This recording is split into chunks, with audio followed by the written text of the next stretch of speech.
하나님의 말씀 보겠습니다. 사사기 19장 1절에서 10절까지 말씀 한 절씩 교독하겠습니다. 이스라엘에 왕이 없을 그때에 에브라임 산지 구석에 거류하는 어떤 레위 사람이 유다 베들레헴에서 첩을 맞이하였더니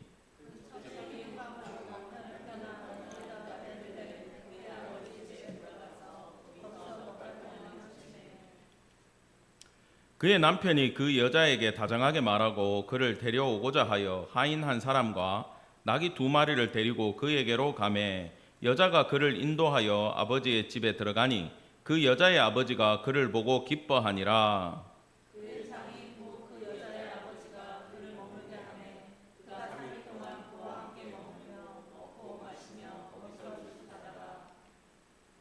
넷째 날 아침에 일찍이 일어나 떠나고자 하매 그 여자의 아버지가 그의 사위에게 이르되 떡을 조금 먹고 그대의 기력을 돋운 후에 그대의 길을 가라 하니라.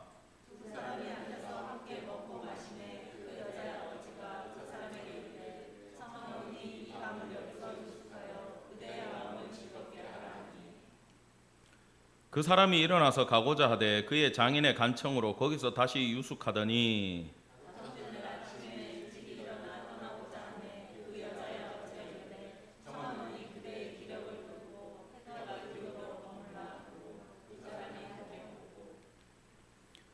그 사람이 첩과 하인과 더불어 일어나 떠나고자 하매 그의 장인 곧 그 여자의 아버지가 그에게 이르되 보라 이제 날이 저물어 가니 청하건대 이 밤도 유숙하라. 보라 해가 기울었느니라. 그대는 여기서 유숙하여 그대의 마음을 즐겁게 하고 내일 일찍이 그대의 길을 가서 그대의 집으로 돌아가라 하니 그 사람이 다시 밤을 지내고자 하지 아니하여 일어나서 떠나 여부스 맞은편에 이르렀으니 여부스는 곧 예루살렘이라. 안장 지은 나귀 2마리와 첩이 그와 함께 하였더라. 아멘. 오늘 말씀의 제목은 어느 레위인의 첩의 죽음입니다. 사사기 19장 강해하도록 하겠습니다. 우리가 지지난주 계속 보던 그 레위인 있잖아요, 그죠? 모세의 손자 요나단. 그 사람에 대해서 우리가 살펴봤어요. 그 사람은요, 먹고 살기 힘들다고, 그렇죠? 먹고 살 길이 없어가지고 떠나 어디로 갔습니까? 유다를 떠나 에브라임 지파에 가서 미가라는 사람을 만났고 거기서 가정집에서 우상숭배죠. 가짜 에봇을 입고 제사를 진행하다가 단 지파를 만나 그들을 따라 라이스로 올라가서 단 지파의 제사장이 돼서 이스라엘이 기원전 722년도 아수르에게 멸망당할 때까지 그 집안이 대대로 단 지파의 북이스라엘의 제사장을 해왔다라고 얘기를 했습니다. 그리고 오늘은 이 역시 또 에브라임 지파예요. 에브라임 지파의 한 레위인이 있는데 이 사람은 에브라임 지파에 여러분 성소가 있어요. 모세가 출애굽할 때 가지고 나왔던 성막이 에브라임 지파 실로라는 땅에 있어요. 모르긴 몰라도 이 사람을 통해서 우리가 추론할 수 있는 건 그 사람은 실로에서 일하는, 이 사람은 실로에서 일하던 제사장 레위인이었던 것 같아요. 그런데 이 사람은 부자입니다. 당시에 첩을 둔다는 건 부자예요. 우리 남자 집사님들 지금 경제적인 능력으로 가능하겠습니까?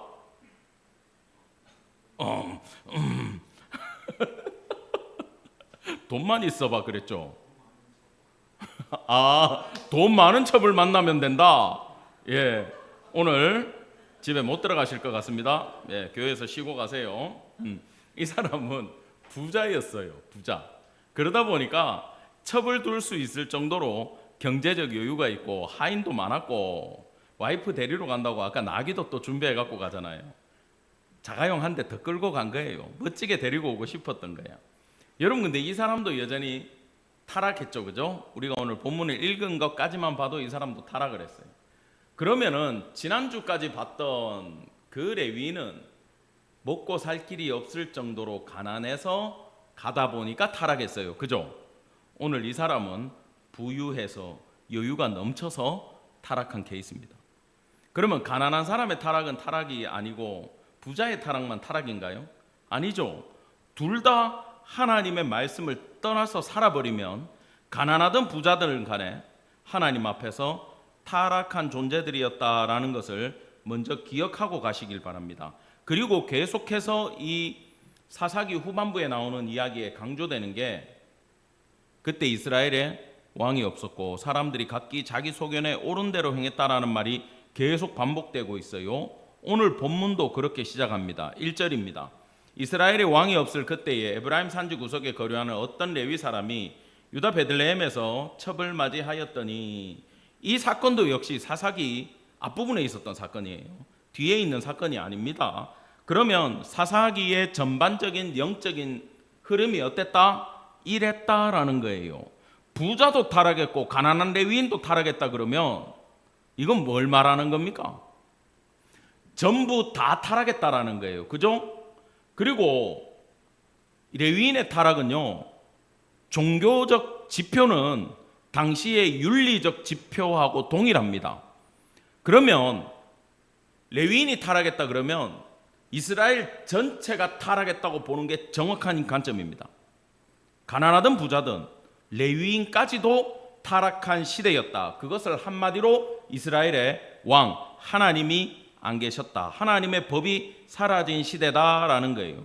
그런데요, 그 첩이 행음하고 남편을 떠나서 친정으로 가버렸어요. 제가 이 본문을 번역해 보니까 이게 그냥 이런 그림입니다. 얼핏 읽으면요, 여자가 바람 피우고 도망간 것 같잖아요. 그게 아니고 두 사람은 완전히 이혼하듯이 결별을 해버렸어요. 에브라임 집에서 헤어졌어. 그리고 그 과정에서 여자는 행음까지 한 거예요. 뭐가 우선인지는 몰라요. 그리고 이 행음이란 단어는 남편하고 멱살 잡고 따기 때리면서 싸웠다라는 뜻도 있습니다. 그래서 학자들 따라 행음이다라고 번역한 사람들도 있고 남편과의 불화로 떠났다라고 얘기하는 경우도 있어요. 그런데 우리 성경은 행음하고 떠났다로 보고 있습니다. 어쨌든 친정에 넉 달 동안 가버렸어요. 남편은 생각해 보니까 자기 잘못도 있거든. 자기 잘못도 있으니까 지금 데리러 가는 거고, 다시 처갓집에 가서 데리고 오고 싶은 거예요, 그 여자를. 이때까지는 그래도 잘 흘러가요. 그리고 그냥 안 갑니다. 나귀까지 끌고 와이프 태워올 좋은 차까지 지금 한 대 준비해서 간다라고 보면 돼요.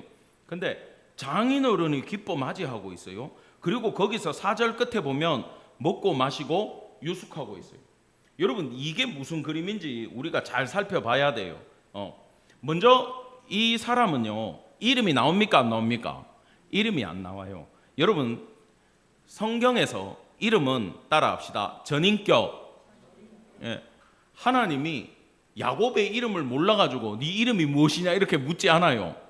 아브라함의 이름을 몰라가지고 이름을 바꿔주지 않아요. 아브라함에서 아브라함 기억하시죠? 야곱에서 뭘로 바뀝니까? 이스라엘로 바뀌죠. 이름은 전인격을 상징하기 때문에 네가 네 형 발목 잡고 태어나서 사기치고 속이는 삶을 살았다라는 게 야곱의 이름의 본질이었어요. 근데 너는 이제부터 나하고 씨름해가지고 이겼어. 그래서 하나님과 겨루어 이겼다라는 뜻의 이스라엘이라는 이름을 받았어요. 여러분, 아무리 그래도 야곱하고 하나님하고 붙으면 누가 이겨요? 하나님이 이기죠. 야곱 죽어요. 근데 네가 이겼다라는 건 무슨 뜻일까요? 하나님이 봐준 거잖아요. 이걸 거룩하게 표현하면 야곱에서 이스라엘 된 건 속이는 자에서 하나님의 은혜를 입은 자라는 뜻으로 이름이 바뀌었다. 그건 돌려서 그의 앞으로 남은 인생이 뭘 입는다? 하나님의 은혜를 입는 삶으로 바뀐다라는 뜻이 거기에 담겨 있음을 기억하시기 바랍니다. 그런데 성경에서 이 하나님의 전 여호와의 집에서 실로에서 섬기는 레위인의 이름을 밝히지 않았다라는 것은 하나님은 이 이름을 기억하고 싶다, 기억하고 싶지 않다, 기억하고 싶지 않은 지워버린 사람이었다라는 뜻이 여기에 담겨 있습니다.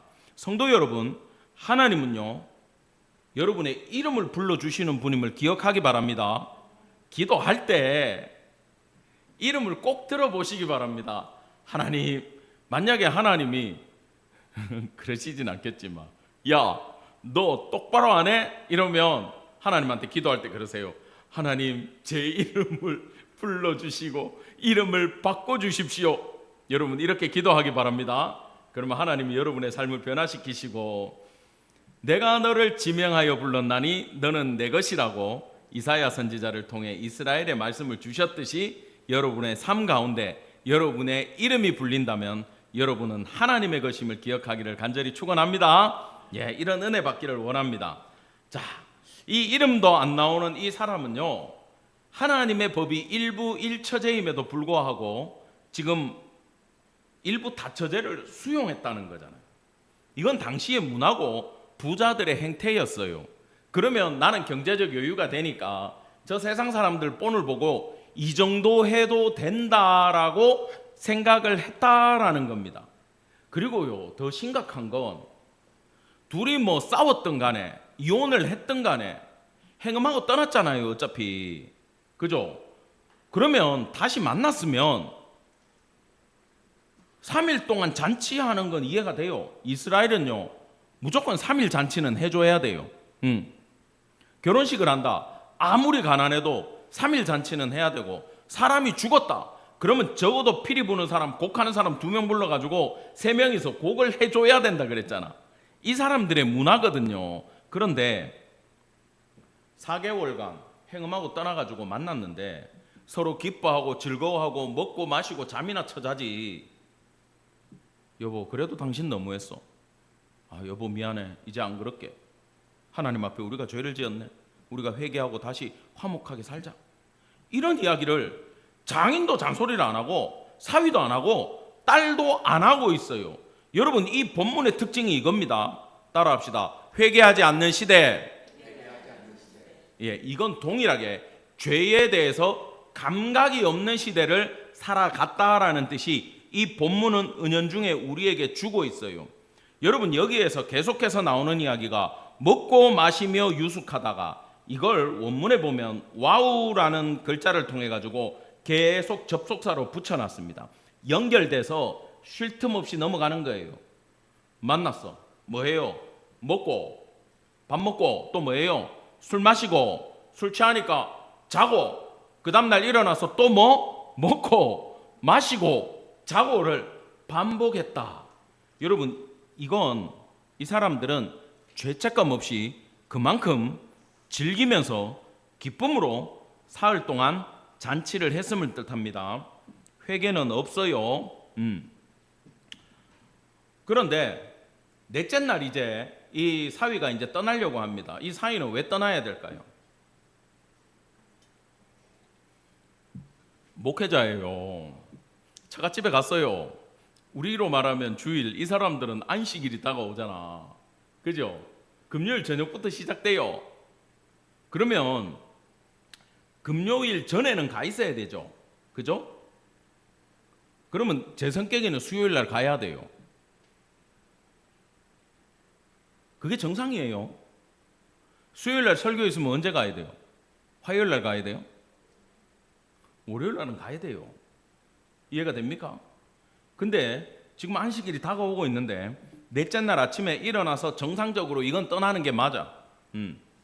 정상적으로 떠나는 날 떠나려고 하는데 장인이 붙잡아요. 왜? 먹고 마시고 너무 즐겁거든. 아유, 이 꼴통 딸 데리러 왔는데 너무 고마운 거야. 넉 달 동안 얘 데리고 있는데 이게 또 무슨 사고 칠지 모르니까 아버지는 지금 머리가 아파, 장인어른은. 근데 사위가 왔으니까 기분이 좋아요, 안 좋아요? 기분이 좋은 거지. 그래가지고 제사장이 가야 되는데 또 뭐 하고 있어? 붙잡고 있어. 이복에 자네 조금만 더 먹고 기력을 차리고 가게. 근데 이 사람 성격이 어때요? 우유부단해. 좋은 게 좋아. 먹고 마시는 걸 너무 사랑하는 사람이야. 그래가지고 두 사람이 함께 앉아서 또 먹고 마셔요. 또 즐거워. 이복에 자고 내일 가게 하니까 그러지요 뭐. 그러고 또 술 퍼마시고 넷째 날도 그 집에서 잤어. 내용이 없어. 다섯째 날은 이제 진짜 가야 돼. 오늘은 안 가면은 이 제사에 지장을 주기 때문에 잘려요. 자, 가야 돼. 아침에 다섯째 날 아침에 일찍 일어나가지고 갈라 그러는데 또 뭐라 그래요? 밥이라도 먹고 가라 그러는 거야. 근데 이 양반이 또 안 가고 다섯째 날 또 눌러 앉아가지고 또 먹고 마시고 있는 거야. 야, 그런데 그래도 이때는 다섯째 날은 집에 가려고 일어납니다. 붙잡는데도 10절에 나오죠. 붙잡는데도 이 사람은 지금 떠나고 있다라는 거예요. 3일간 잔치는 하는 거라 그랬잖아요. 여러분, 근데 아까 얘기했듯이 먹고 마시고 유숙한다라는 이야기는 성경에서 이거 와우 접속사를 이렇게 쭉 연결할 때는 따라합시다. 비꼬는 거다. 이거 지금 비꼬고 있는 거예요. 여러분, 마태복음 24장은요 예수님이 종말 계시를 주는 장면이라고 우리가 배웠습니다. 홍수 전에 노아가 방주에, 잘 보세요, 들어가던 날까지 사람들이 뭐 했다고요? 먹고 마시고 장가들고 시집가고 있었다. 그런데 홍수가 나서 다 죽어, 다 멸할 때까지,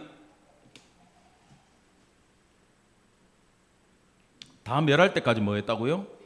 깨닫지 못했대요. 먹고 마시고 유숙하는 것 자체가 잘못이 아니라 정신을 못 차리고 그러고 있으면은 세월 가는지 모르고 인생을 즐기다 보면, 타락하다 보면 어떻게 된다? 주님 오시는 날까지 그러고 있다라는 거예요. 여러분, 이것은요, 따라합시다. 영적으로 깨어있지 않았다, 깨어있지 않았음을 뜻하는 거예요. 여러분, 이 예수님께서 여기 장가가고 시집가고, 제가 지금 이것까지는 오늘 설교를 안 하려고 하는데, 장가가고 시집가고의 원어가 둘 다 남성형이요. 충격적이죠. 노아 시대 때 이야기를 하는 거거든요. 그럼 그때 이미 뭐가 있었다는 거예요? 그것 때문에 멸망시킨 거야. 소돔과 고모라 어땠어요? 그것 때문에 멸망시킨 거잖아요. 그죠? 예수님의 종말을 이야기할 때 그 시대가 어땠다? 시집가고 장가가는데 남자들끼리 시집가고 장가가는 시대를 얘기하는 거예요. 이게 두 가지 뜻이 다 있습니다. 남녀가 결혼하고 인생에 빠져가지고 잘 먹고 잘 사는 것만 추구하고, 또 믿는 자가 안 믿는 자하고 결혼하고, 그 내용도 포함되어 있지만 남자끼리의 결혼, 여자끼리의 결혼도 여기 들어있어요. 여러분, 아주 심각한 얘기를 예수님이 주신 거예요. 이건 우리가 나중에 시간 될 때 다시 한번 보도록 하겠습니다. 이 종말의 때를 설명하면서 깨닫지 못하면 망한다라는 거예요. 먹고 마시고 잠잘 수 있어요. 그 대신 성도는 잊지 말아야 될 게 있다라는 거예요. 이 레위는요, 실로로 가야 돼요. 그러면 적어도 넷째 날 출발해야 되고, 아무리 늦어도 다섯째 날 아침에 바로 출발해서 나왔어야 돼요. 근데 그날 저녁에 출발하죠. 그때 사고가 벌어진다라는 겁니다. 세 번째 단락입니다. 이 사람들이요, 출발해서 이제 다섯째 날 저녁에 출발을 했어요. 저녁에 나오는 게 문제가 뭐냐 하면은, 이게 걸어서 몇 시간 하면 갈 수 있는 거리인데 밤에는 절대 다니면 안 되거든요. 여러분, 제가 아프리카 선교지가 보니까 우리는 그 개념이 없어가지고 키로수를 보니까 한 400, 500km인가 그 정도밖에 안 됐던 것 같아요. 우리가 행선지가. 근데 그걸 이틀을 갔어요. 첫째, 길이 안 좋아서 차가 달릴 수가 없고, 두 번째는 해가 중천에 떠 있을 때만 달릴 수 있어. 해가 빠지잖아요. 길이 강도 소굴로 바뀌어버려요. 다닐 수가 없는 거야. 이 시대가 치안이 없었기 때문에 동일한 시대라고 생각을 하면 됩니다. 자, 그래서 밤에는 무조건 숙박을 하고 가는 게 정상인데, 이 사람들 가는 길목에 여기 지금 여부스라고 나와요. 여부스는 다윗이 정복해가지고 예루살렘으로 만들었지만, 시온성이라고 했지만 여부스족을 쫓아내지를 못했어요. 이 시대 때는. 그래서 여부스라 그러면 이방인의 성읍이라고 생각하면 됩니다. 근데 그 옆에 땅이 누구 거였냐 하면 베냐민 지파의 기브아라는 땅이 있었어요. 그래서 종이 세상을 더 잘 알아. 오히려 이스라엘 땅보다 자기는 다녀보니까 여부스 땅이 더 안전하다고 생각을 했던 거야. 종이 일보로 많이 다녔을 거 아닙니까? 처갓집도 그렇고 왔다 갔다 했을 거 아니에요. 그러니까 주인어른, 여기 우리 여부스 가가지고 거기서 자고 갑시다. 그러니까 주인이 12절에 얘기를 하는 거예요. 안 돼. 이스라엘 지파 땅에서 자야 돼. 기브아로 가거나 13절에 라마 한 곳에 가가지고 자야 돼. 이렇게 얘기를 하는 겁니다. 자, 그래서 결국은 기브아에 유숙하려고 거리로 들어갔어요. 근데 아무도 이 사람을 받아주지 않아요. 이게 무슨 얘기냐 하면 신명기 10장 19절 말씀에 보면은 너희는 나그네를 사랑하라. 전에 너희도 애굽 땅에서 나그네 되었습니다. 하나님의 관심은 객고와 과부에 있다 그랬잖아요. 그죠? 이걸 지표로 보세요. 이 약자들을 돌보는지 안 돌보는지. 그리고 뭘 보냐면 나그네 대접을 어떻게 하는지를 하나님은 항상 신경을 써요. 그리고요, 하나님 안 믿는 사람들도 지금도 중동 그래요. 문화가 사막이잖아요. 길바닥에서 자면 죽어요, 사람이. 그래서 여행객들을 항상 자기 집으로 초대하고 시키고 먹이고 재워서 보내는 건 이 사람들한테는 상식입니다. 그런데 지금 영접해 주기를 기다리고 있지만 아무도 이 사람을 영접해 주지 않았어요. 여기 보세요. 성읍 거리에 앉아 있으니 15절에 길거리에 딱 앉아가지고 나 좀 챙겨주세요 그러고 있는 거야. 거룩한 레위인의 복장을 하고 있겠죠. 아무도 신경을 안 쓰는 시대가 돼버렸어요. 근데 한 노인의 눈에 띄어요. 이 노인이 이 사람도 그 땅에 나그네로 있었던 거야. 근데 먼저 와가지고 성실하게 일하면서 자리를 먼저 잡은 양반이야. 근데 딱 보니까 누가 봐도 여행객 나그네거든. 저래 길에서 자면 죽거든. 자기가 초대하려고 그곳에 찾아가서 그 사람한테 얘기를 합니다. 노인이 묻되 그대는 어디로 가며 어디서 왔느냐 하니, 이거 18절부터 잘 보셔야 돼요. 그가 그에게 이르되 우리는 유다 베들레헴에서 에브라임 산지 구석으로 가나이다. 나는 그곳 사람으로서 유다 베들레헴에 갔다가 이제 여호와의 집으로 가는 중인데 나를 자기 집으로 영접하는 사람이 없나이다. 지금 똑같은 얘기 두 번 하는데 나는 베들레헴에서 에브라임 갑니다. 두 번 얘기하잖아요. 나는 에브라임 사람인데 베들레헴 갔다가 다시 에브라임 가는데 두 번째는 뭐라고 얘기해요? 여호와의 집으로 갑니다라고 이야기를 했어요. 요거 잘 기억해 놓으세요. 자, 그 다음에 19절부터 뭐라고 얘기하냐면은 나귀에게 먹일 것도 있고요. 그 다음에 표현을 나와 당신의 여종과 당신의 종인 우리들과 그 노인 처음 보는데 전부 다 자기를 뭐라고 얘기합니까? 자기 와이프도 네 종이다. 나도 네 종이다. 내 종도 네 종이다. 이래 얘기를 하죠. 이게 뭘까요? 그 다음에 신경 쓰지 마세요. 우리 먹을 거 다 갖고 왔어요. 잠만 재워주시면 돼요. 그러는 거야. 노인이 그렇게 얘기 안 하죠. 그대 쓸 건 내가 다 대줄게. 걱정하지 말고 우리 집으로 가자고 얘기해요. 여러분, 이 노인은 옳은 얘기를 한 거예요. 그 땅에, 베냐민 땅에 유일하게 이 이방인이 아니고 다른 지역에서 온 나그네만 그래도 하나님의 법대로 이야기하는 사람이 한 명은 있었다라는 이야기입니다. 자, 그런데요, 여러분, 이 사람이 길을 가다가 여부스에서 자는 게 맞겠어요? 기브아까지 가는 게 맞겠어요? 여부스에서 자는 게 맞죠. 근데 유대인의 사고로는 이스라엘 땅까지 들어가는 게 맞아요. 근데 종은 이해가 안 되는 거야. 야, 네가 이스라엘 사람이라고 하면서 레위인까지 돼가지고 첩까지 두고 이따구로 살면서 네가 이방 땅에서 좀 자면 안 되냐? 네 삶은 이미 이방인보다 못한데 여기서 좀 자면 안 되냐? 꼭 그까지 가야 되겠니? 그런 마음이 드는 거야, 이 종의 입장에서는. 그러면 누가 봐도 이 레위인의 행위는 뭐예요? 위선이었던 거예요. 거룩하지 않은데 겉으로 거룩한 척 외적인 모습을 드러내야 된다는 강박 속에 살았던 거야. 삶은 개판인데 옷은 거룩하게 입어야 된다. 이렇게 생각하는 거하고 똑같다라는 거예요. 삶은 엉망으로 살면서 우월감만 가지고 있는 거야. 에헴하고 큰 길가에 딱 앉아가지고 나 이 제사장 모셔가는 사람 없냐 그러고 이야기하고 있는 거예요. 아무도 그들도 보지도 않죠. 그래도 이 사람은 하나님의 은혜였지 노인을 만나게 된 거예요.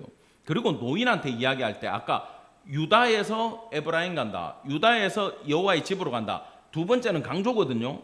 굳이 여호와의 집을 강조한 이유가 뭐겠어요? 내가 누구야? 내 레위인이야. 나 모셔야 돼. 그걸 강조한 거야. 왜? 뭔데 여기 와 있어요? 여차 이렇습니다. 얘기하니까 불안한 거야. 한 번 더 얘기하는 거야. 나 좀 챙겨주세요. 그 얘기를 하는 거지. 노인은 안 그래도 도와줄 마음이 있었어요. 그래서 다가갔는데 이 사람은 오히려 믿음이 없어. 첫 번째는 여호와의 집에서 일하는 난 목회자입니다. 그 얘기를 하는 거야. 두 번째는 고대 근동의 풍습으로 말하고 있어요. 뭡니까? 하나님의 말투, 이스라엘의 말투를 하는 게 아니라 그 동네 사람들이 쓰는 말을 쓰는 거예요. 왜? 세상이 다 그렇게 됐으니까. 자기를 지극히 낮추면서 노인을 높이면서 나 좀 데리고 가주세요라고 아부를 엄청나게 떨고 있었다라는 거죠. 그럼에도 감사한 건 그 땅에 하나님의 법을 알고 그래도 나그네를 모시려고 하는 백성이 한 명은 남아 있었고, 이 노인은 하나님의 뜻이라 생각하고 이 사람을 집에까지 들였어요. 여기까지는 그래도 문제없이 흘러갔습니다. 근데 이제 우리가 볼 네 번째 단락에서 이제 사고가 터지는 거예요. 저 물 좀 마시고 얘기할게요. 너무 기가 차서 이게 설교하기가 힘들어요. 딴 교회 가면 이거 설교 안 해. 자, 이제 불량배들이 나타나고 이 첩이 죽임을 당하게 되는 그 장면으로 흘러갑니다. 먼저 본문 보겠습니다. 거기 집에 가가지고 이제 씻고 또 먹고 마시고 하고 있었겠죠. 신났어. 근데 불량배들이 그 집을 에워싸고는 그 노인 문 두드리는 거야. 야, 우리가 외국 딴 데서 사람 들어온 거 봤는데 그 남자 끌어내. 그 잘생기고 키 크고 옷 쫙 빼입은 놈, 그 놈 끌어내. 그러면서 우리가 그와 관계하리라. 이 원어가 야다예요. 야다는 어디 쓰는 말이라 그랬어요? 부부 사이에 쓴다 그랬죠. 성관계를 뜻해요. 아내가 남편이 아내를 알 때 잠까지 자니까 완벽하게 아는 거잖아. 그걸 얘기하면서 쓰는 말이 야다거든요. 완벽하게 알 때만 쓰는 말이에요. 그걸 하겠다라는 거예요, 지금. 그럼 뭡니까? 남자가 와가지고 남자를 성관계 하려고 달래. 동성연애를 말하는 거죠. 야, 집주인이 뭐라 그럽니까? 이 악행을 저지르지 마라. 우리 집 손님한테 너희들 절대 이러면 안 된다. 그런데 이놈들은 막무가내. 그래가지고 노인이 뭐라 그럽니까? 24절 여러분 열받는 거 같이 읽읍시다. 24절 시작. 보라, 여기 내 처녀딸과 이 사람의 첩이 있은즉 내가 그들을 끌어내리니 너희가 그들을 욕보이든지 너희 눈에 좋은 대로 행하되 오직 이 사람에게는 이런 망령된 일을 행하지 말라 하나. 자, 이거 말이 돼요, 안 돼요? 지금 딸 돈 엄마들이 혈색이 싹 변했어. 아버지들은 갑자기 분노가 올라오기 시작했어. 실제로 눈빛이 그래요. 여러분들 아무리 티 안 내고 앉아 있어도 얼굴에 보여. 장 집사님 지금 얼굴 벌개졌어. 열받아가지고 죽이는 거야 이거 아주. 여러분, 근데 하나님의 법이 그렇다는 게 아니고 당시 고대 근동의 문화가 실제로 이래요. 여러분, 이거 어디서 봤어요? 내 여기 찾아놨잖아. 창세기 19장. 소돔과 고모라에 누가 있을 때? 아브라함의 조카 롯이 거기 살 때 하나님의 천사가 얘기해주러 거기에 갔을 때 남자 둘이 들어가는 거 보고 끌어내라. 우리가 그들과 상관하리라. 관계하리라, 상관하리라. 똑같은 말이라 그랬어요. 자, 근데 이때는 누가 있었어요? 천사가 있었잖아. 천사가. 근데 똑같이 여기 8절에 보면 남자를 가까이 아니한 두 딸이 있노라. 네 마음대로 해라 그러고 이 딸 내주려 그러잖아. 천사가 웃기고 있네 그러고 나가서 뭐합니까? 눈을 다 어둡게 해가지고 그냥 사태를 수습을 해버렸어요. 그렇지만 뒤에 24, 25절에는 하늘에서 유황불이 떨어져가지고 소돔과 고모라는 멸망하고 땅이 푹 꺼져버렸어요. 얼마나 화났던지 하나님이 완벽하게 패가지고 땅이 꺼졌어요. 여기는 실제로 해수면보다 많이 낮아요. 이 땅이. 여러분, 이때 창세기 문화나 사사기 문화나 고대 근동은 같다 다르다? 같다라는 거예요. 그런데 이게 동성연애를 한다는 게 율법에는 뭐라고 되어 있습니까? 사형이라고 되어 있어요.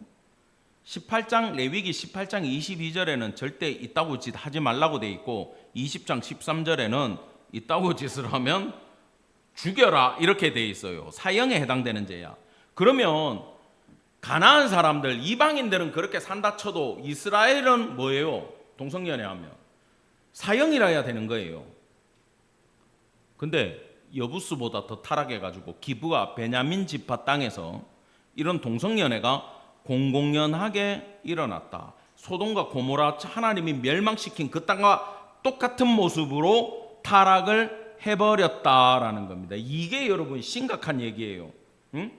하나님이 이스라엘을 출애굽시켜가지고 가나안 땅을 준 이유는 그들 보고 제사장 나라로 거룩하게 살면서 오히려 이 땅이 변화되도록 너희가 가나안과 하나님의 사이 멸망시키지 않도록 복음을 전해서 그들을 회개시켜서 하나님의 백성으로 끌어당겨라. 제사장 나라 삼으라고 이스라엘을 준 거예요. 아니면 그냥 노예로 천에 빼려놓지. 근데 와가지고는 오히려 누구를 따라합니까? 예, 이방인들보다 더 악해져 버렸다라는 거예요. 여러분 노인 입장에서 이 레위인을 구하기 위해서, 왜냐하면 당시에 남자 여자의 이 계급 차이가 엄청나요. 여자는요 숫자에도 안 들어간 거 아시죠? 지금은 완전 반대가 됐지만 그 당시는 그랬다라는 거예요. 여러분들은 지금 축복된 시대를 살아가고 있는 거야. 근데 그 당시엔 그래서 숫자에도 안 들어가. 재산하고 똑같아. 물건이야. 노예나 와이프나 똑같단 말이야, 레벨이. 여러분 그런 시대니까 이 높은 남자를 구하기 위해서 딸내 주는 거는 아무것도 아닌 시대는 맞아요. 당시의 상황으로. 왜? 남성 중심의 사회니까. 그렇다고 해서 잘 보세요. 하나님의 백성으로 노인의 행동은 절대 정당화될 수 없는 이야기였다라는 거예요. 여러분 여기 이 본문이 더 비참한 게 그겁니다. 여기 보면은 25절 같이 보겠습니다. 시작. 무리가 듣지 아니하므로 그 사람이 자기 첩을 붙잡아 그들에게 밖으로 끌어내매서도. 자, 이건 뭐냐 하면은 노인네가 자기 딸을 내주려고 야 기집애들아 일로 와봐라 이런 거야. 근데 이 레위인이 이 집에 그게 할 짓이에요 아니에요? 자기가 이 집에 어떻게 있어 그러면? 나는 오늘 여기서 자고 가가 또 제사를 지내야 되는데 이 집 딸 내줬다가 내가 여기 밤새도록 눈칫밥 먹어야 되잖아. 여러분 이 25절은 원문으로 이거 심각한 얘기입니다. 여러분 여기 보라색 글자 동사 두 개로 능동 사역형으로 돼 있어요. 그럼 뭐냐 하면은 첩은 안 나가려고 뻗탱기고 레위인은 첩에 손을 붙잡아 가지고 밖으로 끌어내 가지고 그놈들한테 던져줬다 이런 뜻이에요. 이 단어가 충격적이죠. 이 여자가 예를 들어 행음을 좋아해 가지고 남자들 좋아해가 여보 나 갔다 올게 가서 좀 놀다 올게 클럽에 갔다 올게 이러고 나간 게 아니라 나가면 죽는 거 뻔히 알거든. 살려줘 이러는데 아니야 네가 갔다 와 그러고 붙잡아가지고 밖으로 던져버렸다는 거예요. 여러분 이 시대에 그런 표정으로 저를 보지 마세요. 제가 그런 게 아니잖아요. 이 레위인이 그랬다니까. 여러분 PPT를 보세요. 저를 째려보지 말고. 여러분 시대적인 상황에 그럴 수 있어도 노인도 그럴 수 있고 이 인간도 내 목숨 지키기 위해서 여자 하나 던져주는 게 아무것도 아닌 시대라고 해도 문제는 이 사람들은 어느 나라 사람입니까? 이스라엘 사람이죠. 그러면 세상의 법 위에 누구의 법이 있어요? 하나님의 법이 있기 때문에 하나님의 법을 기준으로 판단을 해야 되는데 하나님의 법이 기준이라면 약자를 돌보는 게 의무예요. 여자보다 남자가 강하면 어르신 집에 무기 없습니까? 몽둥이 없습니까? 칼 없습니까? 저 칼질 잘합니다. 레위인 칼질 잘하잖아. 도끼질 잘하잖아. 들고 나와가지고 조 터지더라도 한판 붙고 가족들을 보호해야 되는 게 하나님의 법이었다라는 거예요. 여러분, 예수님이 뭐라고 얘기하냐면 선한 목자는 양을 위하여 목숨을 버린다 그랬어요. 내 양을 지키기 위해서는 목자는 목숨 걸고 늑대하고 싸우는 게 옳다라고 그랬어요. 주의 종은 성도의 영혼을 지키기 위해서 집요하게 관찰하고 세상으로 가면 잡아오고 회개시키고 지켜야 돼, 영혼을. 세상 악한 사람들이 성도한테 사기치려 그러면 분별해서 막아줘야 돼. 그게 정상이에요. 아버지는 가족을 지켜내야 돼요. 돈만 갖다 준다고 아버지 역할을 하는 게 아니에요. 돈을 좀 못 갖다 줘도 가족들을 지켜내는 것이, 마인드를 바로 심어주는 것이 부모의 도리임을 기억하기 바랍니다. 그런데 하나님의 법은 무시해버리고 비류들에게 던져줬어요.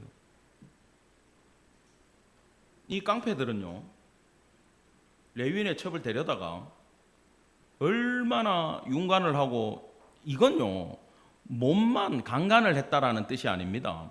이 여자가 죽은 건 육체적 고통과 정신적 고통이 있었던 거예요.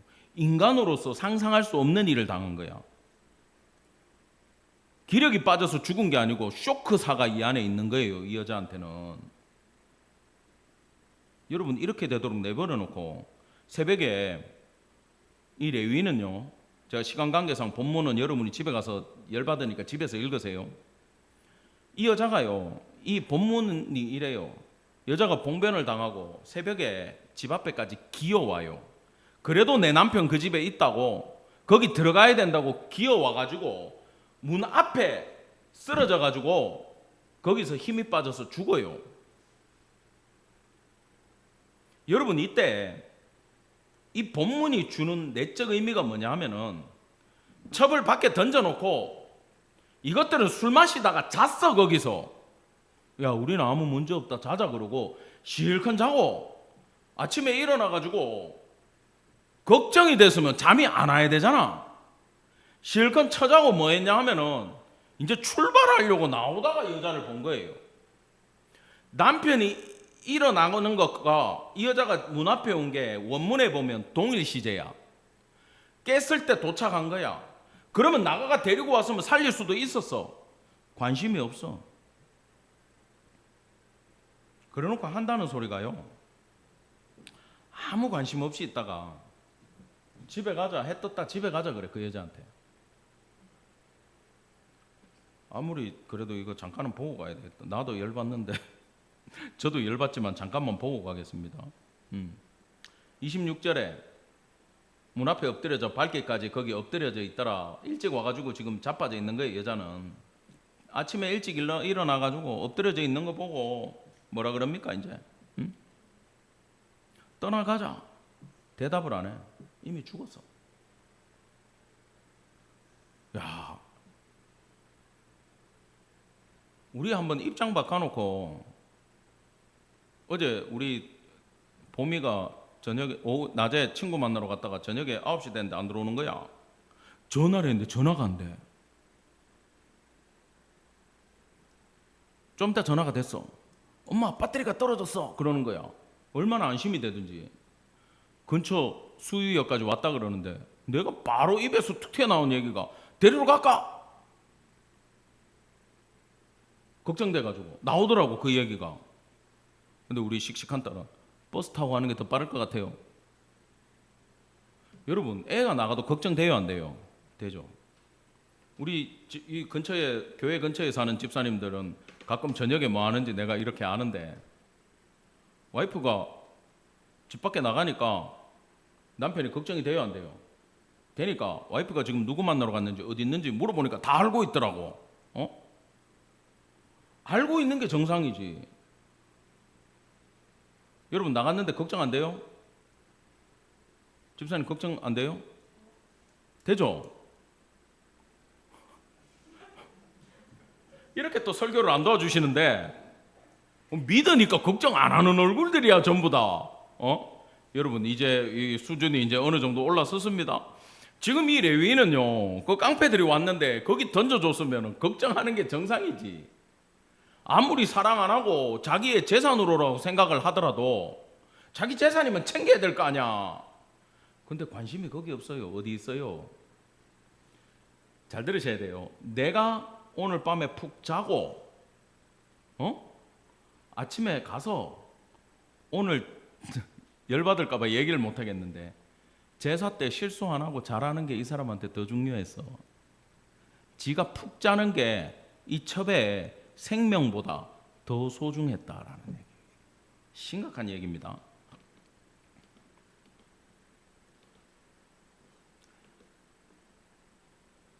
그리고는 이 인간이 한다는 게 칼을 들고 와가지고 집에 가서 이 여자의 시신을 찍어서 쪼개요. 그리고 또 표정 돌아가서 이스라엘 12지파한테 택배로 보냅니다. 뭘? 시신을. 편지와 함께. 그러면 이거는 어떤 유형이냐 하면 사울 왕이요, 한결이 소니까 두 마리죠. 이방 민족이 쳐들어왔을 때 아무도 전쟁하러 안 나가려 그러니까 소를 잡아가지고 각을 떠가지고 이스라엘 12지파한테 보냈을 때 군사가 모여가지고 이방인을 물리쳤어요. 여러분, 이건요, 소를 각을 떠가지고 보내는 게 정상인간이에요. 근데 자기 아내를 잘라서 보내요. 이건 무슨 말을 하고 싶은 겁니까? 내가 기브아에서 아내를 비참하게 잃었다를 강조하는 거죠. 모두의 공분을 사게끔 사람의 시체를 보내버린 거예요. 이 중동에서 보내면 다 썩어가지고 어차피 썩은 것밖에 못 받아요. 편지만 받는 거지. 근데 심지어 레위인의 첩을 그렇게 했다. 사람들이 못 참습니다. 그걸 받아버리면은.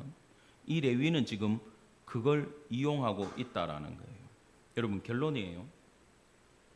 이 입에 담기도 힘든 참혹하고 엽기적인 사건의 핵심이 뭔지를 우리는 생각을 해야 됩니다. 여러분, 이런 사건은요, 성경에 많이 있어요. 실제로. 이렇게 리얼하게 표현을 안 해서 그렇지. 여러분, 창세기 34장에 보면 비슷한 일을 어디서 있었냐 하면은 야곱 집안에 비슷한 사건이 벌어집니다. 먼저 야곱의 딸 디나가 세겜성에서, 요 시점은 뭐냐 하면은 이제 그 외삼촌 라반의 집에서 재산 다 챙겨가지고 온 가족들 끌고 돌아오던 시점에 베델로 가야 되는데 형하고 문제도 해결되고 이제 베델로 가는 게 정상인데 중간에 세겜에 빠져가지고 거기서 집 짓고 우리간 짓고 눌러 앉아 버렸어요.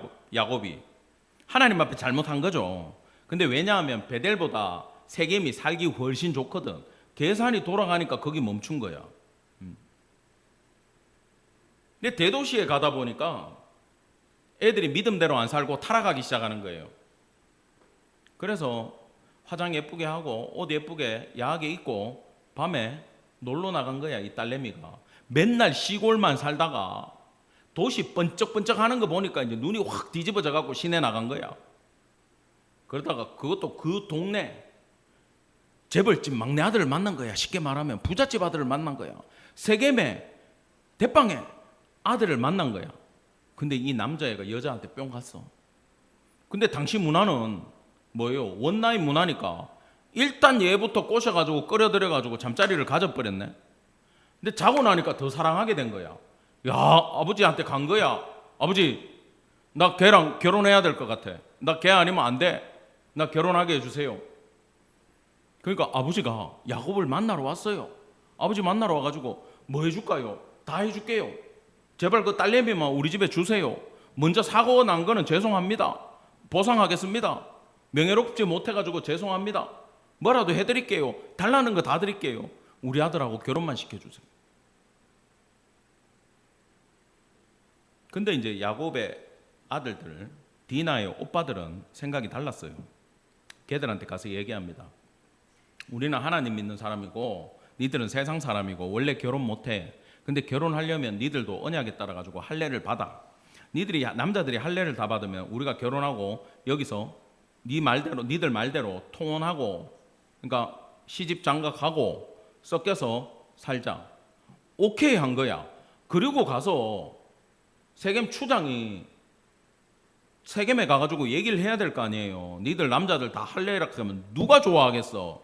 근데 그때 추장의 속생각이 딱 드러납니다. 야, 할례 해줘버려. 그럼 무슨 중요해? 아무것도 안 중요해. 그럼 얘들 여기 살 거 아니야? 걔들 소양 엄청나게 많아. 그거 다 우리 거 되는 거야. 우리 다 그냥 우리 세겜이 엄청나게 커지는 거야. 쟤들이 우리 안으로 들어오면은 야, 결혼하고 다 한 집으로 만들어버려. 그 이 바보들이 그 생각하고 좋다고 전부 다 할례를 받아버렸네. 못 움직일 때 르우벤과 시몬 주도로 레위와 시몬 주도로 거기 가가지고 남자들 다 죽이고 학살하고 약탈해가지고 와버려요. 얘들의 목적은 약탈에 있었고 얘들은 이스라엘을 먹어버리려고 그랬고. 참혹한 사건이 벌어졌어요, 안 벌어졌어요? 엄청난 사람이 죽는 사건이 벌어졌어요. 이게 그 일대의 소문이 다 나니까 모든 고을들이 일어나가지고 야, 저 야곱 집, 이스라엘 집 죽여야 돼. 복수해야 돼. 그때 복수 문화가 있었잖아요. 세겜에 복수를 해주는 게 우리 형제의 복수야. 해야 돼. 일어난 거야. 야곱이 아들들한테 먼저 죄를 묻습니다. 어쩌자고 이랬냐? 우리 다 죽게 생겼어. 할 말이 없잖아. 약탈하려고 그랬는데요. 그럴 수 없잖아. 우리 여동생을 창녀처럼 대하는 게 옳습니까? 말은 맞지. 지들 욕심 채우면서. 그때 야곱은 무슨 생각이 들었을까요? 아, 내가 잘못했구나 그랬겠지. 내가 베델로 갔어야 되는데. 그러고요. 야곱이 뭐 했을 것 같아요? 기도했겠죠. 하나님 앞에 부르짖었겠죠. 근데 재밌게도 성경에 우리 동생을 창녀로 대응한 게 옳습니까? 하고 34장이 딱 끝나버리고 35장 시작하자마자 하나님이 야곱 보고 베델로 올라가라 그래. 그 사이에 뭐가 생략되어 있다고요? 야곱의 기도가, 부르짖는 기도가 있었을 거예요. 근데 눈에 보이지 않는 거야. 아들들 눈에는 보이지 않는 거야. 아버지는 하나님하고 관계가 있는 사람이지. 회개하면서 하나님 바라본 거예요. 그래서 35장 시작에 하나님이 뭐라고 얘기합니까? 일어나 베델로 올라가라. 너 떠날 때 했던, 나하고 했던 약속 지켜봐라. 야곱이 탁 하고 알아들어요. 그리고 얘들아 회개하자 그래. 첫 번째 회개하자 그래요. 그 회개의 모습이 뭐로 드러나냐면은 여기 니들 귀걸이 다 빼라. 집에 있는 드라빔 우상 다 갖고 온나. 니 가갖고 점치던 거 갖고 오고, 니 가가 절하던 거 갖고 오고, 니 여기에 부처님 마크 있는 거 갖고 오고 다 갖고 온나. 그 귀한 거 다 비싸요. 그거 싹 모아가지고 하나님 이 세겜에 우리의 모든 죄악을 버리고 묻고 회개하고 떠납니다. 이제는 거룩하게 해주세요. 그리고 거기에 다 묻고 새 출발을 합니다. 하나님이 그 떠나는 모습을 딱 보고는 바로 역사해 주셨어요. 이방 고을들한테 엄청난 공포를 줘가지고 아무도 야곱을 쫓지 못하게 하나님이 만들어 주셨다라는 게 성경에 기록되어 있습니다. 여러분 이게 뭘 말하는지 아세요? 모든 일어나는 사건들의 핵심에는, 성도에게 일어나는 모든 사건의 핵심에는 따라합시다. 하나님께 돌아와라. 그 메시지가 담겨져 있는 거예요. 그 메시지가 돌아와야 되는 거예요. 하나님 우리를 사랑하기 때문에 어떤 일을 겪든지 너희의 초점이 재물에 가 있든 부귀 영화에 가 있든 탐욕에 가 있든 교만에 가 있든 자랑에 가 있든 음란에 가 있든 다 버리고 나만 바라보고 내게로 돌아와. 예배를 진짜로 회복해라. 그 얘기를 하나님은 우리에게 하면서 초점을 맞추게 했어요. 그런데 이 레위인은요, 초점을 맞출 줄을 몰랐어요. 자, 그의 삶을 내가 다시 한번 정리해 드릴게요. 안식일 다가오고 있어요.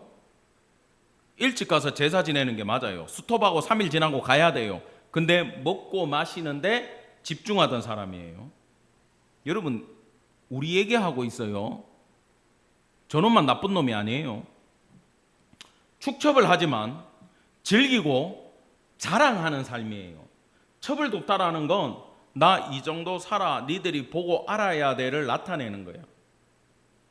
갈 때 굳이 차 한 대 나귀 한 마리 더 끌고 가죠. 내 하나 타고 니 하나 타고 여유 있게 멋있게 돌아오자. 기왕이면 야 뚜껑 열리는 차 사라, 그 얘기하는 거야 지금. 하나님의 법 아래에 있는 척해요. 세상과 구별되는 삶은 안 살면서 겉으로는 여부수 땅에 가서 잘 수 없다라고 얘기해요. 성읍 한복판에 가가지고 율법대로 나 모실 사람 없냐라고 얘기해요. 노인 앞에 여호와 하나님의 집을 팔면서까지라도 그 사람의 대접을 받고 싶어 해요. 이게 본질이에요. 속에는요 극단적 이기주의예요. 이 사람은 사랑이 없고 배려가 없어요. 왜? 나밖에 몰라요. 첩을 내주고도 안위를 걱정도 안 하고 쓰러져 있는 거 보고도 지 집에 갈 생각만 하는 인간이에요. 결국 이 사람의 핵심이 뭔지 압니까? 성경은요 이렇게 표현합니다. 요한 1서 4장 8절 다 같이 시작. 사랑하지 아니하는 자는 하나님을 알지 못하나니 이는 하나님은 사랑이심이라. 못합니다. 못하나니예요. 사랑하지 않으면요, 사랑할 줄 모르면요 하나님 모른대요. 하나님을 안다면,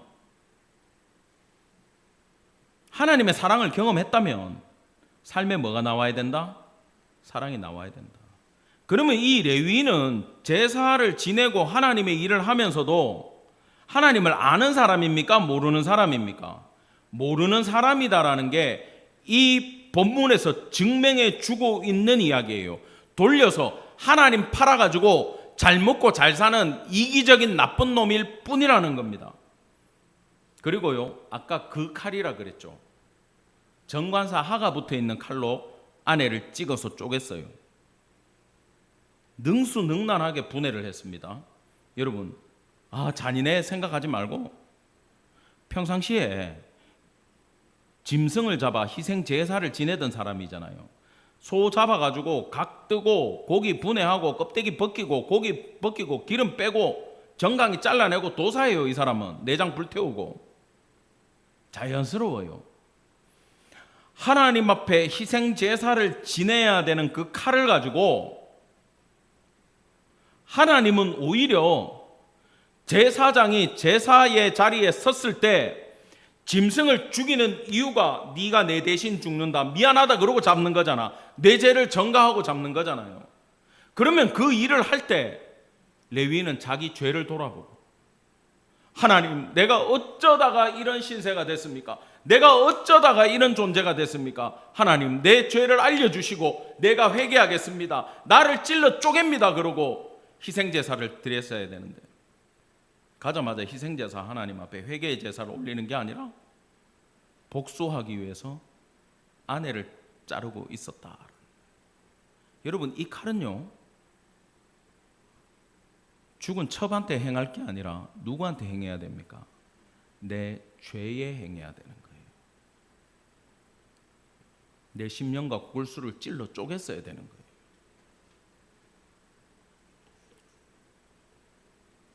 여러분, 오히려 이 사람은요 그 찔러 쪼갠 시체를, 그 조각들을 이스라엘 12지파 보내면서 선동하고 있어요. 다 일어나라, 열받잖아, 이런 비참한 일을 행했잖아. 이거 우리나라에 있을 수 없어. 지가 한 일은, 첩 잡아가지고 던져준 지 일은, 첩을 둔 일은 회개도 없이. 그놈들 기브아에 있는 불량배들 죽어 마땅한 놈들이에요. 그놈들을 죽여야 돼요. 내가 죽어야 되고. 근데 이스라엘의 전쟁을 일으켜버려요. 다음 주에 배웁니다. 이스라엘이 전쟁이 일어나고 이 사건으로 베냐민 지파가 역사에서 사라질 뻔했어요. 여러분, 내 죄를 향해야 되는 칼로 남을 정죄하기 시작하니까 정죄하다 보니까 전쟁이 일어난 거예요. 여러분, 성경이 이걸 기록한 이유가 있어요.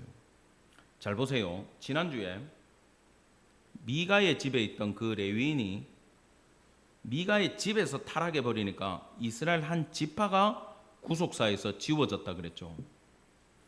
오늘 이 실로에 있던 레위인이 타락해 버리니까 이스라엘 한 지파가 이 땅에서 지워질 뻔했어요. 같은 얘기를 지금 해주고 있는 거예요. 이게 우리한테 주는 의미가 뭐냐 하면요, 레위인은 그 시대의 중심 인물이라는 거예요. 왜? 예배를 이끌어 가기 때문에. 그건 동일하게 무슨 뜻이냐 하면 따라합시다. 영적 파급력이 있다. 이 사람이 잘 서면 나라가 잘 서고, 이 사람이 무너지면 나라가 무너진다라는 거예요. 이게 영적인 파급 효과예요.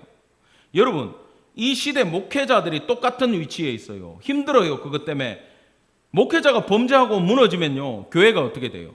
교회가 무너져요. 그럼 사회가, 가정이 어떻게 돼요? 가정이 무너져요. 그러면 사회가 무너져요. 똑같은 이야기예요. 성도도 파급력이 있습니까? 없습니까? 있어요. 왜? 세상 사람들이 봤을 때는 목사는 교회 안에만 있어가 안 보여요. 그러면 예수 믿는 사람 그러면 누굴 말해요? 여러분을 말하는 거야. 그럼 여러분들은, 우리 남편들은 특히 직장에 있고 여자들은 가정 근처 그 사회에 있지 않습니까? 모임에. 그렇다면은 여러분이 바로 서면요, 여러분 때문에 다른 영혼이 살아요. 가정이 살아요. 공동체가 살아요. 이게 파급 효과예요. 실제로 그래요. 직장에서 힘들어하는 한 영혼 전도해가지고 복음 전하면요, 그 사람이 자살하려고 그러다가 회복하고, 심지어 예수 믿고 교회 다니고, 이혼하려고 하는 가정이 다시 합하고 하나님의 은혜 안에 돌아오는 일이 있어요. 왜? 누가 잘하면. 성도가 교인 티 팍팍 내고. 이게 왜 중요한지 아세요? 평상시에는 손가락질해요. 아, 쟤 교회 다니는 것 같다. 아, 쟤 밥 먹는데 또 기도 안 해. 아, 재수없어 이러지 평상시에는. 근데 내가 죽게 되면 어디 옵니까? 예수 믿는 사람 찾아간다니까. 야, 니는 그래도 하나님 믿잖아. 내를 위해서 기도 좀 해주라. 발등에 불 떨어져 봐. 직장에 그런 사람이 있으면 그 사람한테 얘기한다니까. 친구 중에 신앙 투철 안에 있으면 기도해달라고 부탁한다니까요. 여러분, 중보기도 받아보신 분, 해달라고 부탁 받아보신 분 손 들어봐요. 받고 계시잖아요. 왜 그래요? 예수 믿으니까. 이게 영적인 파급력이란 말이에요. 반대로 무너지면 어떻게 돼요? 손가락질 당하고 같이 무너지고. 아무도 무너질 때 잡아줄 사람이 있다 없다? 없다라는 겁니다. 여러분, 우리가 이 본문을 보면서 여러분 화가 많이 나시는 것 같은데, 분노해야 될 때입니까? 부끄러워해야 될 때입니까? 칼을 나에게 돌리고 레위인을 내 삶에 적용하고 내 죄를 찌르는 순간, 여러분, 이건 분노할 일이 아니고 회개해야 되는 본문으로 바뀐다는 것을 기억하시기 바랍니다. 그 당시의 기준은 여자 내주면 돼요, 딸 내주면 돼요, 첩 내주면 돼요. 이 그 당시 기준 맞아요. 하나님의 법은 그래요, 안 그래요? 그렇지 않아요. 이 사람들은 자기 소견에 옳은 대로 내어준 거예요. 우리는 어떻게 해야 됩니까? 하나님의 법을 배우시고 그 법을 기준으로 사시고 그 법대로 회개하는 성도 되기를 간절히 축원합니다. 예. 저도 이 말씀 보면서 나는 이 칼을 나한테 겨누고 있나라고 내가 돌아봤을 때 겨누고 있지 않더라고. 정죄하고 분노하고 나무래고 있더라고요. 제가 이 칼을 저한테 돌렸어요. 여러분, 힘듭니다. 뭐가 힘든지 아세요?